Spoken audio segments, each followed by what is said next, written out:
सिडकोची भूमिका नेहमीच जनविरोधी असल्याचं आम्हाला नेहमी जाणवतं. म्हणजे एकीकडे सरकार म्हणून चांगले निर्णय होत असताना त्या ठिकाणी मुख्यमंत्री महोदय चांगले चांगले निर्णय जनहिताचे करत असताना सिडको अधिकारी मात्र त्यामध्ये थोडीशी निगेटिव्ह भूमिका दरवेळेला घेतात हे जाणवलं होतं. आमच्या पनवेल आणि सिडको भागातला एक महत्वाचा ज्वलंत प्रश्न होता की ज्या ठिकाणी सिडकोनी 1990 आणि 2000च्या दशकामध्ये बंगलो प्लॉटसाठीचं नियोजन सेक्टर 1 ते 11 इतक्या मोठ्या भागात केलं होतं आणि त्यानंतर त्याच ठिकाणी सिडकोनीच त्यांच्या भूमिकेत बदल करून त्या ठिकाणी बहुमजली इमारतींना परवानग्या दिल्या होत्या.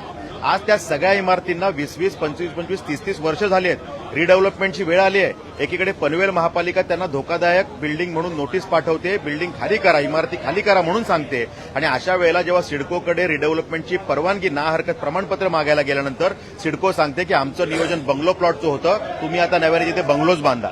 हे कसं काय शक्य आहे? इतक्या सगळ्या रहिवाशांनी, लाखभर रहिवाशांनी जायचं कुठे हा प्रश्न तयार झाला होता. या विषयाची लक्षवेधी मी सभागृहामध्ये उपस्थित केली आणि या विषयामध्ये सन्माननीय मंत्री महोदयांनी त्यात सकारात्मक उत्तर दिलं आणि त्या ठिकाणी या विषयात आता मार्ग मोकळा झालेला आहे. प्रश्न काय होते तर त्या ठिकाणी आज कन्व्हिन्स्ड झाल्यानंतर ते जे काही प्लॉट रहिवाशांचे आहेत त्या कोऑपरेटिव्ह हाऊसिंग सोसायटीचे आहेत, सिडकोनी त्यांच्याबरोबर लीज अग्रीमेंट करावं, तो प्लॉट त्यांच्या नावावर ट्रान्सफर करावा आणि त्यांना ना हरकत प्रमाणपत्र द्यावं जेणेकरून रिडेव्हलपमेंटचा मार्ग मोकळा होईल. एवढेच प्रश्न असताना अम्युनिस्टी स्कीम काढलेली असताना सगळे अर्ज प्रलंबित ठेवण्याचं काम त्यांनी केलं होतं. आम्ही जाब विचारला, आक्रमकपणे या विषयावर बोलावं लागलं, पण आता मला वाटतं या विषयाचा मार्ग मोकळा झालाय. येणाऱ्या कालावधीमध्ये ह्याच्यामध्ये नागरिकांना दिलासा मिळेल.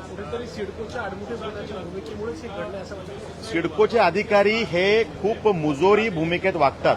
अनेक विषय सिडकोच्या संदर्भात आहेत. म्हणजे गेल्या अधिवेशनात, या अधिवेशनात आम्हाला ते मांडावे लागले आणि त्याच्यामुळे चांगल्या पॉलिसीज असताना सिडकोच्या अधिकाऱ्यांच्या या गैरवर्तणुकीमुळे आणि या निगेटिव्ह मानसिकतेमुळे नागरिकांना ह्याचा त्रास होतो.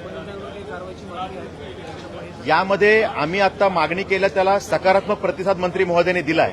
जर का त्याच्यामध्ये कार्यवाही झाली नाही आणि त्यात जर का कुठे खोडा घालण्याचा प्रयत्न अधिकाऱ्यांनी केला तर अधिकाऱ्यांच्या निलंबनाची मागणी सुद्धा आम्हाला करावी लागेल.